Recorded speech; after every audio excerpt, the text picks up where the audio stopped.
नमस्कार, आप देख रहे हैं साइकोलॉजी शिक्षा हिंदी यूट्यूब चैनल। मैं हूं अवधेश, स्वागत करता हूं आपका। मोस्ट इम्पॉर्टेंट क्वेश्चन सीरीज को आगे बढ़ाते हुए अब हम लोग अगले प्रश्न पर बात करेंगे। साथ ही जो व्यूअर नए हैं वो इस चैनल को सब्सक्राइब करें तथा वीडियो को लाइक करें।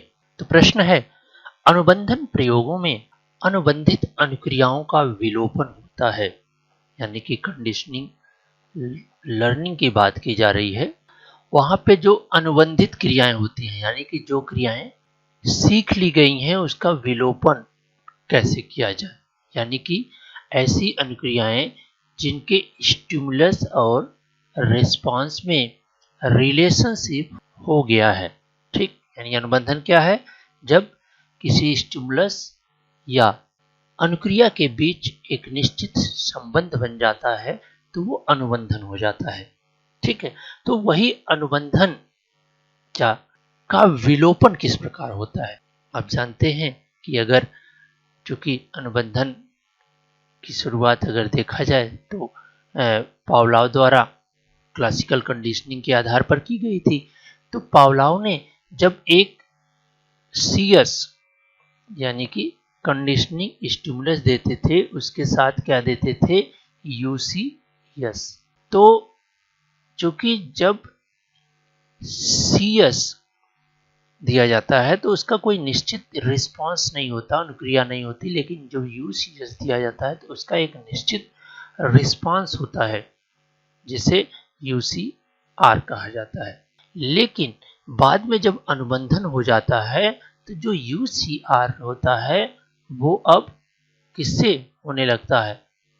यूएस से होने लगता है, यानी कि अनुबंधित अनुक्रिया से। तो इसी को क्या कहा जाता था? अनुबंधन कहा जाता था। तो अगर विलोपित करना है, यानी कि इस अनुक्रिया को, जो अनानुबंधित अनुक्रिया है, उस अनुक्रिया को विलोपित करना है यानी कि समाप्त करना है, तो क्या करना होगा कि आप पहले अनुबंधित अनुक्रिया देने के पश्चात अनानुबंधित अनुक्रिया देते हैं ताकि अनुबंधित रिस्पांस हो। लेकिन जब विलोपन कराना होता है तो आप इसको रोक देते हैं और हमेशा आप इसी से अनुक्रिया कराने का प्रयास करते हैं। तो देखा जाता है कि धीरे धीरे जो अनानुबंधित अनुक्रिया है वो समाप्त होने लगती है या कम होने लगती है। तो इस आधार पर आप देखें तो ऑप्शन में प्रेरणा की कमी का कारण नहीं हो सकता है, अवरुद्धता के कारण नहीं हो सकता, उद्दीपन के कारण नहीं हो सकता है, अनानुबंधित उद्दीपक की अनुपस्थिति के कारण हो सकता है। देखिए, यानी कि हमने बताया ना कि इसको धीरे धीरे क्या किया जाता है, इसको रोक दिया जाता है, जिसके कारण ये होता है। तो जो ऑप्शन सही हो जाएगा वो हो जाएगा डी। अगले प्रश्न पर चलते हैं कि डर अथवा क्रोध में भागने अथवा भगाने की प्रतिक्रिया निम्न द्वारा की जाती है। आइए, अब ये डर यानी कि संवेग का प्रश्न आ गया। इमोशन से संबंधित ये प्रश्न है।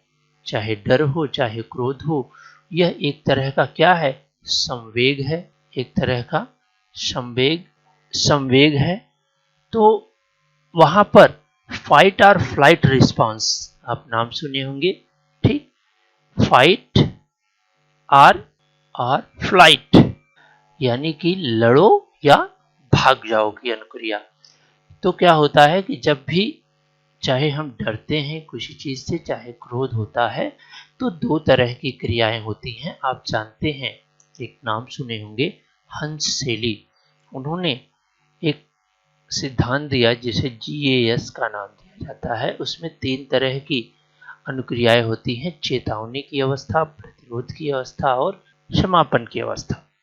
तो क्या होता है कि एक ऐसा समय आता है जब यह रिस्पांस होता है कि अब जो भी संवेग हैं, जो भी आसेधक हैं, उनसे हम या तो लड़ें, अगर हम सक्षम हैं, बलवान हैं तो लड़ें, या तो भाग जाएं।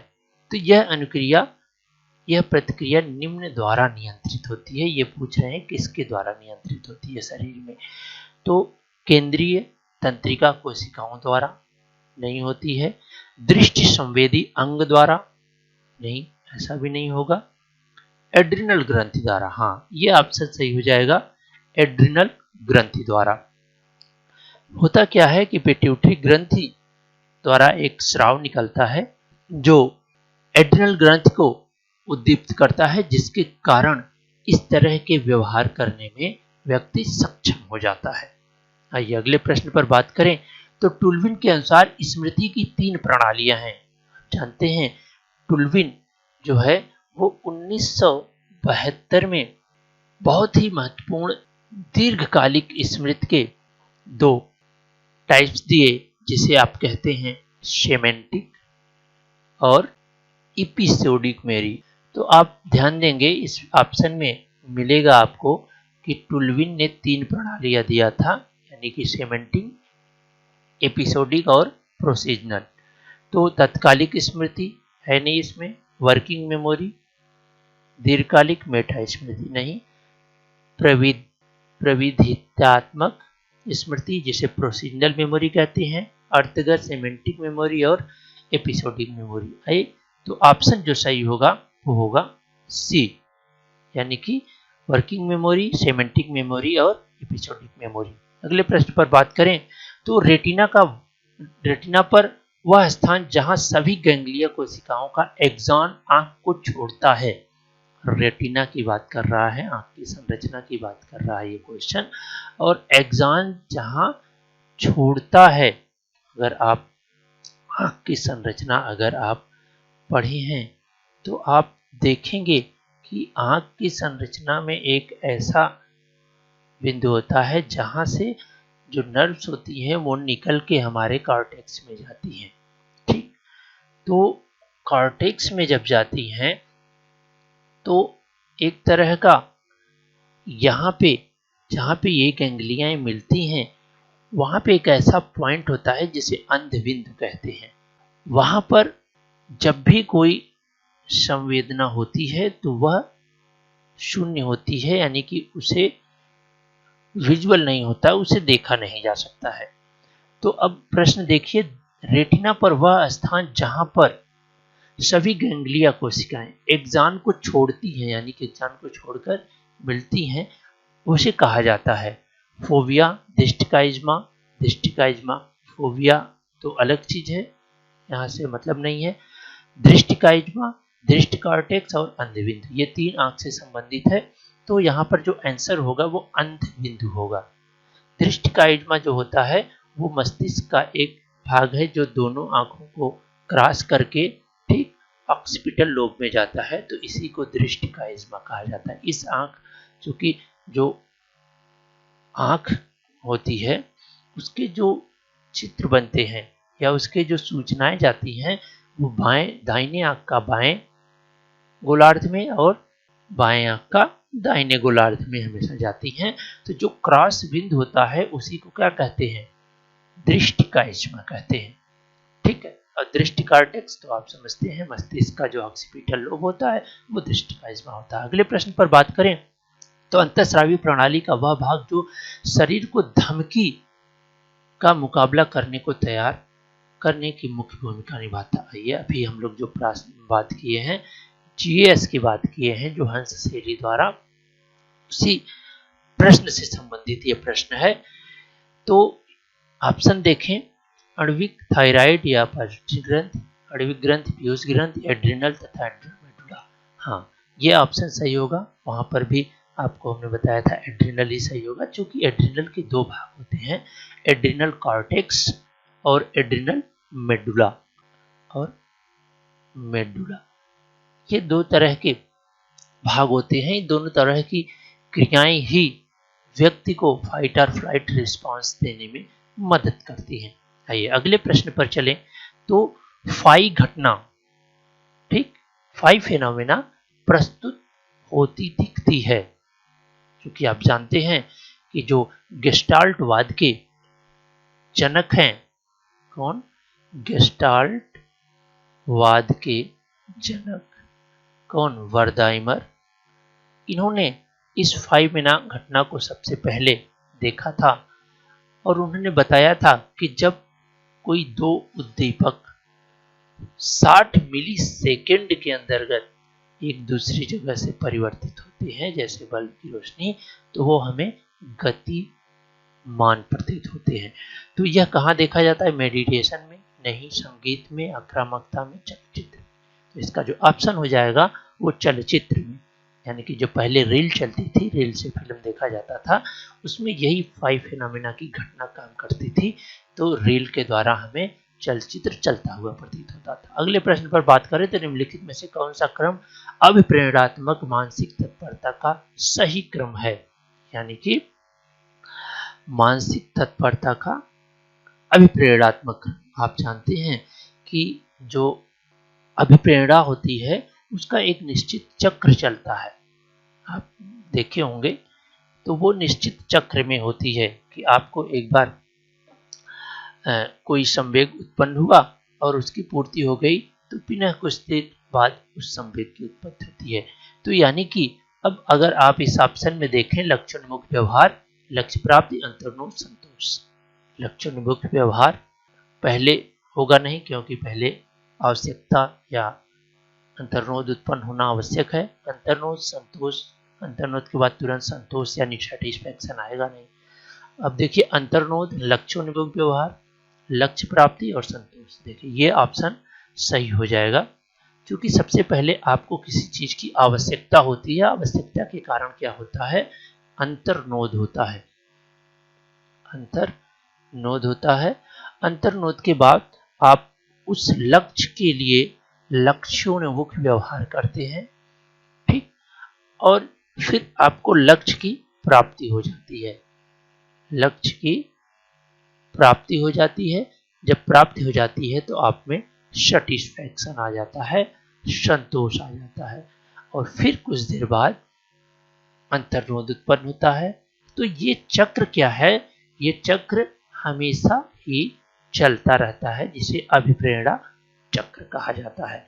तो इस आधार पर ऑप्शन जो सही हो जाता है वो सी सही हो जाता है। अगले प्रश्न पर बात करें, यद्यपि मस्तिष्क के बाएं तथा दाहिने गोलार्ध विशिष्टीकृत हैं, तथापि सामान्यतः वे घनिष्ठ रूप से संबंधित हैं, क्योंकि आप जानते हैं कि हमारे दो हेमिस्फीयर हैं, यानी लेफ्ट हेमिस्फीयर और राइट हेमिस्फीयर। तो ये जो दोनों हेमिस्फीयर हैं वो अलग अलग हैं, यानी कि लेफ्ट और राइट हेमिस्फीयर, लेकिन कोई एक ऐसी संरचना है जिसके कारण ये क्या हैं, एक दूसरे से जुड़े हुए हैं। उस संरचना को सामान्यतः क्या कहते हैं, ये प्रश्न है। तो आप देखें, बीच के मस्तिष्क से, कपालास्थि पाली से, कार्पस कैलोजम से, लघु मस्तिष्क से, ठीक है। तो आप जो ऑप्शन है वो अवश्य ही कार्पस कैलोजम, आपको ये याद रखना है कि जो हमारा लेफ्ट एंड राइट हेमिस्फीयर जिससे जुड़ा होता है उसे कार्पस कैलोजम कहते हैं। अगले प्रश्न पर बात करें तो मिलान वाला है, कॉलम 1 कॉलम 2। तो दृष्टि स्मृति, स्कीमा स्मृति, वर्किंग मेमोरी और दृढ़ीकरण सिद्धांत, यहाँ पर वो इनके प्रतिपादकों का नाम दिया गया है। आप देखेंगे तो दृष्टि स्मृति किसने दिया, स्कीमा सिद्धांत किसने दिया।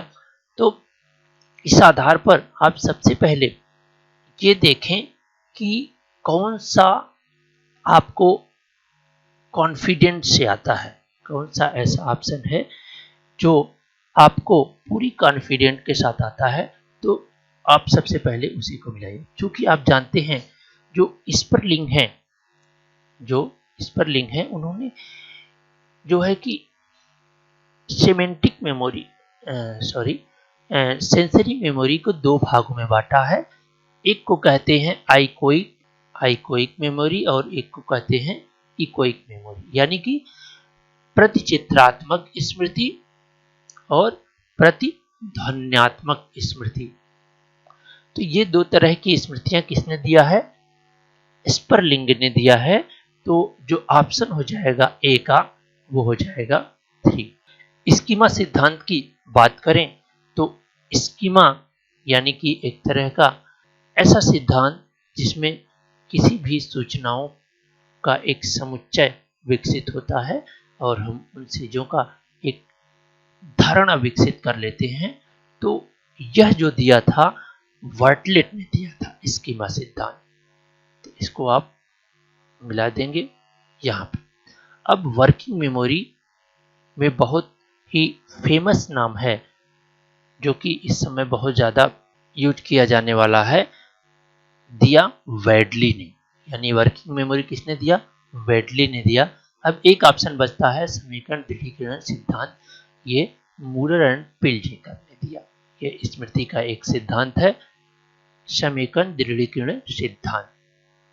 ठीक है, तो ऑप्शन इस आधार पर हो जाएगा ऑप्शन सी।